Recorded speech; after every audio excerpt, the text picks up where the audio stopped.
Hello friends, RS tutorial YouTube channel కి స్వాగతం. ఈ రోజు మనం న్యూస్ లో ఉన్న అతి ముఖ్యమైన 4 కరెంట్ అఫైర్స్ అంశాలను చూద్దాం. మనం గత వీడియోలో ఎంసీక్యూ ఫార్మాట్ లో ఒక 5 క్వశ్చన్లను అయితే కరెంట్ అఫైర్ అంశాలను చూసాం. ఇప్పుడు ఈ టాప్ 4 కరెంట్ అఫైర్ టాపిక్ ని మనం కొంచెం వివరంగా తెలుసుకునే ప్రయత్నం చేద్దాం.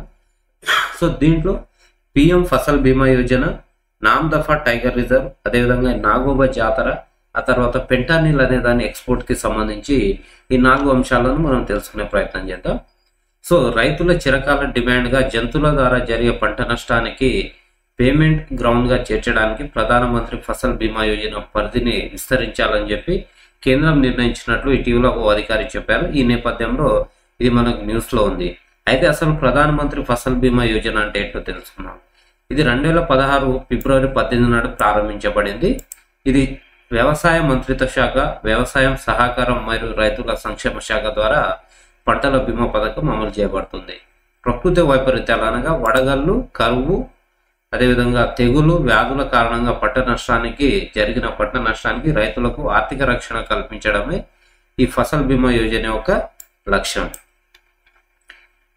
ఇది భారతీయ రైతులందరికీ తక్కువ ఖర్చుతో కూడిన ప్రీమియంతో పంటల బీమాను అందిస్తుంది. ఇది బీమా కంపెనీలు మరియు బ్యాంకుల నెట్వర్క్ ద్వారా అమలు చేయబడుతుంది.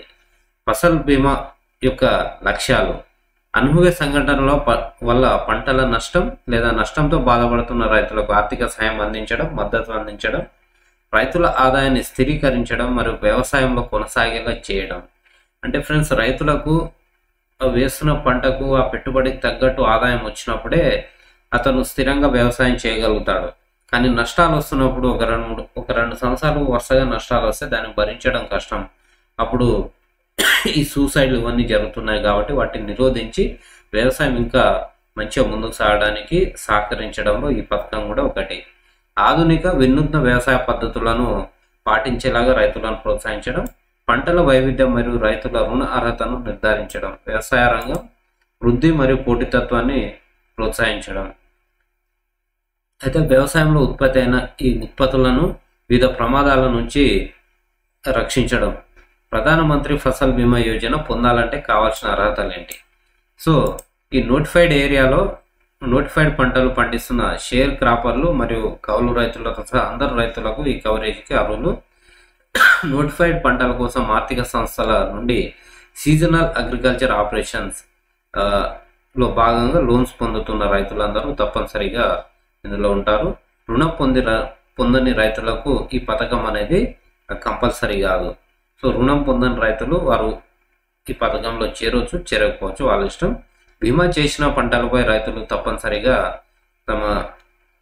ఈ బీమానైతే ఆసక్తి చూపుతారు. రైతులు తప్పనిసరిగా చెల్లుబాటు అయ్యే ప్రామాణీకరించబడిన భూ యాజమాన్య ధృవీకరణ పత్రం లేదా చెల్లుబాటు అయ్యే భూమి ఒప్పందాన్ని కలిగి ఉండాలి. రైతులు అదే పంట నష్టానికి ఏ ఇతర మాధ్యమం లేదా బేస్ నుండి పరిహారం పొందకూడదు. సో ఇప్పుడు ఎక్స్ అనే పంట, ఇప్పుడు జొన్నలకు నష్టపరిహారం వచ్చిందంటే అది రావాలంటే అప్పుడే నష్టపోయిన ఆ జొన్న పంటకు వేరే ఏ రూపంలో కూడా ఈ నష్టపరిహారం అనేది రాకూడదు. అంటే ఒకదానికి 2 రకాలుగా నష్టపరిహారం అనేది ఇవ్వడం కుదరదు. ఈ పథకం కింద ఎస్సీ, ఎస్టీ మరియు మహిళా రైతులకు మ్యాక్సిమం కవరేజ్కి ఇవ్వడానికి ప్రయత్నాలు చేస్తుంది ప్రభుత్వం. ఈ బడ్జెట్ కేటాయింపు మరియు వినియోగం సంబంధిత రాష్ట్ర క్లస్టర్లలోని మహిళలతో పాటు ఎస్సీ, ఎస్టీ భూములకు అనులోమానుపాతంలో, అంటే భూములు ఉన్న పర్సెంటేజ్, ఎస్సీ ఎస్టీలకు ఉన్న భూములకు పర్సెంటేజ్కి తగ్గట్టుగానే ఈ నష్టపరిహారం అనేది చెల్లిస్తారు. సో ప్రీమియమ్స్ కూడా గరిష్టంగా 2% ఉంటుంది. ఖరీఫ్ ఆహారం మరియు నూనె గింజల పంటలపై రైతులు 2% చెల్లించాలి మ్యాక్సిమం. రబీ ఆహారం మరియు నూనె గింజల పంటలకు 1.5%. సో వార్షిక వాణిజ్యం మరియు ఉద్యానవన పంటలపై అయితే 5% ఉంటుంది. మిగిలిన ప్రీమియాన్ని ప్రభుత్వం సబ్సిడీగా ఇస్తుంది. ఈశాన్య రాష్ట్రాలు జమ్మూ కాశ్మీర్, హిమాచల్ ప్రదేశ్లోని రైతులకు కూడా ప్రభుత్వమే మొత్తం ప్రీమియం చెల్లిస్తుంది. సో ఫ్రెండ్స్, ఇక్కడ 100% జమ్మూ కాశ్మీర్, హిమాచల్ ప్రదేశ్ ఈ కవరేజ్ సంబంధించి మనకు ప్రకృతి వైపరీత్యాలు, తెగులు మరియు వ్యాధులను కవర్ చేస్తుంది. సో ఫ్రెండ్స్, ఇది ఆల్రెడీ యుద్ధం, అణు ప్రమాదాలు, హానికరమైన నష్టం, నివారించగల ఇతర నష్టాల కారణంగా నోటిఫై చేయబడిన పంటలకు నష్టం పరిహారం అందించడం ఈ స్కీమ్ కింద కవర్ చేయబడింది. అయితే ఫ్రెండ్స్ ఇక్కడ ఎప్పుడు పరిహారం ఎప్పుడు ఇస్తారంటే రైతులకు త్వరగా నష్టపరిహారం అందేలా అప్పుల ఊబిలో కూరుకుపోకుండా కాపాడేందుకు పంట పండిన 2 నెలల్లోపు ఈ క్లెయిమ్ ని ప్రాసెస్ చేయడం జరుగుతుంది. సో అది నష్టపోయినప్పుడు వెంటనే రాకుండా సంవత్సరం తర్వాత వస్తే ఉపయోగం లేదు. కాబట్టి పంట పండిన తర్వాత 2 months లోపు ఈ క్లెయిమ్ అయితే రావడం జరుగుతుంది. ఫ్రెండ్స్ ఆ తర్వాత నామ్దఫా టైగర్ రిజర్వ్, ఇది 12 సంవత్సరాల తర్వాత నామ్దఫా టైగర్ రిజర్వ్ లో ఏనుగు అనేది కెమెరా ట్రాప్ లో రికార్డ్ అవ్వడం జరిగింది. సో ఈ నేపథ్యంలో దాని పరిరక్షణకు సంబంధించి టైగర్ రిజర్వ్ లో ఆశలు అయితే చిగురించాయి. సో ఈ నేపథ్యంలో అసలు ఈ టైగర్ రిజర్వ్ అంటే ఏంటి, దానికి సంబంధించిన బేసిక్ ఇన్ఫర్మేషన్ ఇది. సో ఇది అరుణాచల్ ప్రదేశ్లోని చాంగ్లాంగ్ జిల్లాలో ఉంది. సో దాని ఆగ్నేయంలో మయన్మార్ అయితే ఉంటుంది. ఈ కమ్లాంగ్ వన్యప్రాణుల అభయారణ్యంతో పాటు ఇది సరిహద్దును కలిగి ఉంది. ఈశాన్య హిమాలయాలు, పాట్కా శ్రేణులు, మిష్మి హిల్స్ మరియు దఫా బమ్ అనే ఒక శిఖరం మధ్యలో ఈ టైగర్ రిజర్వ్ ఉంది. నామ్దఫా టైగర్ రిజర్వ్ లో ఉన్న వృక్ష సంపద ఏంటంటే ఉష్ణమండల సతత హరిత అడవులు ఇక్కడ ఉన్నాయి. అదేవిధంగా తేమను మరియు ఆకురాల్చే అడవులు, తూర్పు హిమాలయ తేమతో కూడిన సమశీతోష్ణ అడవులు, తేమతో కూడిన ఆల్కైన్ స్క్రబ్ అడవులను ఈ ప్రాంతం ఈ టైగర్ రిజర్వ్ కలిగి ఉంది. సో ఈ టైగర్ రిజర్వ్ కి ఉత్తర మరియు దక్షిణ దిశల్లో ఒక నది ప్రవహిస్తుంది. దాన్నే నామ్దఫా రివర్ అని అంటారు. సో దాని పేరు మీదగానే నామ్దఫా అనే పేరు వచ్చింది. ఇది భారత ఉపఖండం మరియు ఇండో చైనా బయో జియోలాజికల్ ప్రాంతాల జంక్షన్ వద్ద ఉంటుంది. సో ఫ్రెండ్స్ ఆ తర్వాత ఈ టైగర్ రిజర్వ్ లో ఉన్న జంతుజాలం గురించి చూస్తాం. ఏనుగులు, black bear, Himalayan sun bear, hoolock gibbon అంటే ఇది భారతదేశంలో మాత్రమే ఉండే కోతి ఈ గిబ్బన్ అనేది, స్లో లోరిస్ మొదలైనవి ఈ ప్రాంతంలో ఉన్న జంతుజాలాలు. సో ఇది ఫీనమ్, మెర్కుసి మరియు ఆబిస్ డెవల్ వంటి జాతులను కలిగి ఉంది. ఈ పార్కు మాత్రమే ప్రత్యేకమైనవి. బ్లూ పాండాకు నిలయం ఈ అరుదైన మరియు అంతరించిపోతున్న మిష్మి టీటా, కోప్టి టీటా వంటి ఔషధ మొక్కలను కలిగి ఉంటుంది. దీనికి స్థానిక తెగలు వివిధ రకాల వ్యాధుల చికిత్సను ఉపయోగిస్తారు. సో మిష్మి టీటా లేదా కోప్టి టీటా అంటారు. వివిధ వ్యాధులను అయితే వ్యాధుల నుంచి కాపాడడానికి ఔషధ మొక్కలుగా ఉపయోగిస్తారు స్థానిక ట్రైబల్స్ దీన్ని. అదేవిధంగా ఫ్రెండ్స్ మన ఈరోజు టాపిక్ లో చివరి అంశం వచ్చేసి థర్డ్ అంశం వచ్చేసి ఇక్కడ ఫెంటానిల్. అయితే దీని అమెరికా అధ్యక్షుడు డొనాల్డ్ ట్రంప్ చైనా నుండి మెక్సికో మరియు కెనడా మీదుగా అమెరికాకు ఈ ఫెంటానిల్ పంపుతున్నందున చైనా దిగుమతులపై 10% ఈ సుంకాన్ని విధించాలని తమ అడ్మినిస్ట్రేషన్ చర్చిస్తున్నట్టుగా చెప్పారు. సో అసలు ఎందుకు ఈ ఫెంటానిల్ వల్ల నష్టాలు ఏమున్నాయి, దీని మీద అధిక సుంకం వేయాల్సిన అవసరం ఏముంది, పనిష్మెంట్ కింద 10% అనేది మనం చూద్దాం. సో దీనికి సంబంధించిన బేసిక్ ఇన్ఫర్మేషన్, ఇది అనాల్జెసిక్ అంటే నొప్పి ఉపశమనం కొరకు దీన్ని ఉపయోగిస్తాము. మత్తుమందుగా ఉపయోగించడానికి ఫుడ్ అండ్ డ్రగ్ అడ్మినిస్ట్రేషన్ ఆమోదించిన శక్తివంతమైన సింథటిక్ ఓపియాయిడ్ మందు. ఇది మార్ఫిన్ కంటే దాదాపు 100 రెట్లు ఎక్కువ శక్తివంతమైనది.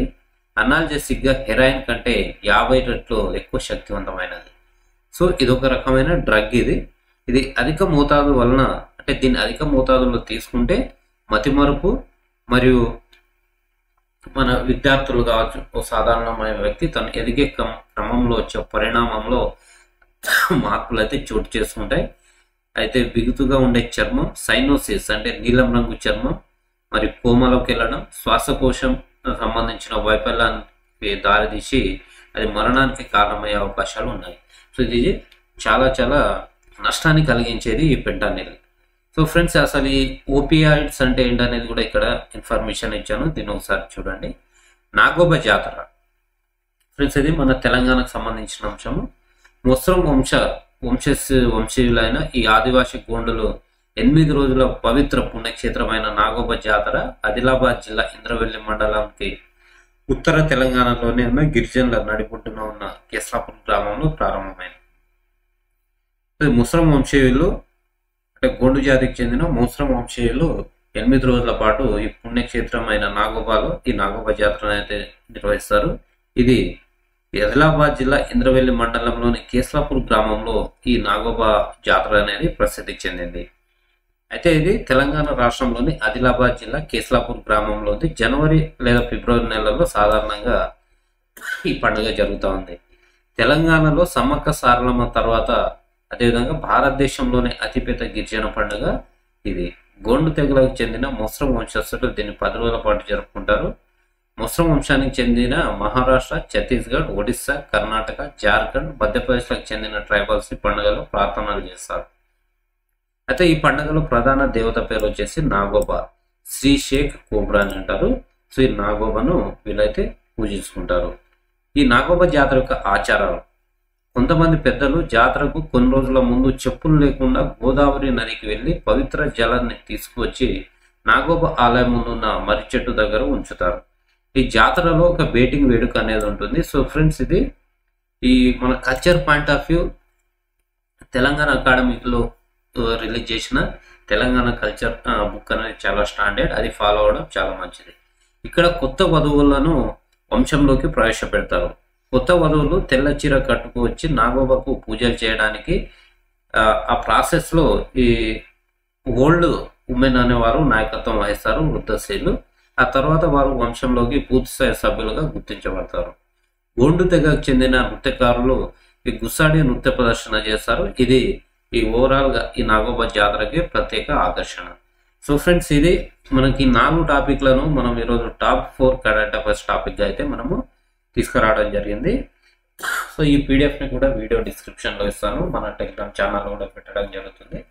సో దీన్ని డౌన్లోడ్ చేసుకుని ఒకసారి చదివే ప్రయత్నం చేయండి, మీకు చాలా ఈజీగా అయితే ఉంటుంది current affairs. So thank you very much. జై హింద్.